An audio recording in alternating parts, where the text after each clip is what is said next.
लेकिन एक सेकंड, लेकिन ये साला कर क्या रहा है यहाँ पे? राम राम मंडळी, जय महाराष्ट्र.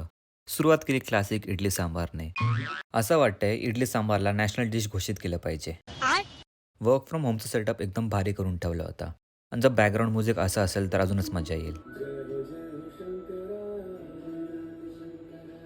कामाला सुरुवात केली होती एकदम फॉर्ममध्ये, पण बघता बघता जेवायचा टाइम आला. आणि जेवणात दुसरं काय असणार आहे, राईस सांबारच. खत्म. इथं मेनू बदलत नाही मंडळी, फक्त सांबारचा फ्लेवर बदलतो. बात तो सही है. राईस सांबारचा एवढा असर झाला की डायरेक्ट ढगातच पोचलो. झोप उडवायची असेल तर चहा हाच पर्याय आहे. जाता जाता एवढी ट्रॅफिक लागली, पण चहा हा मेन प्रायोरिटी होती. चहा घेतला आणि लय भारी वाटलं. मजा आया. तुम्हाला फक्त हा नॉर्मल चमचा वाटत असेल, पण याचे खूप फायदे आहेत. लॅपटॉपवर ठेवला की स्क्रीन कंटिन्यू चालू राहते. जिमला जाताना खूप ट्रॅफिक लागली आणि त्या भाऊने खूप हटके केलं. मैं जा रहा हूँ. अरे तू जा रही. ॲमेझॉनवाले दादा वाट बघत होते. खूप कामाची गोष्ट ऑर्डर केली आहे. चला अनबॉक्सिंग करूया.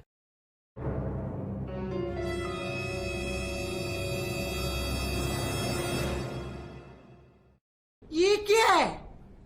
ही आहे शूज वॉशिंग बॅग. यात शूज टाकायचे आणि बॅग वॉशिंग मशीनमध्ये टाकायची. लिंक टाकतो डिस्क्रिप्शनमध्ये. नक्की चेक करा. आणि प्राईस पण खूप स्वस्त आहे. जेवल्यानंतर वॉक करायला आलो आणि आजचा ब्लॉग इथेच संपूया. भेटूया उद्याच्या नवीन ब्लॉगमध्ये. जय महाराष्ट्र मित्रांनो.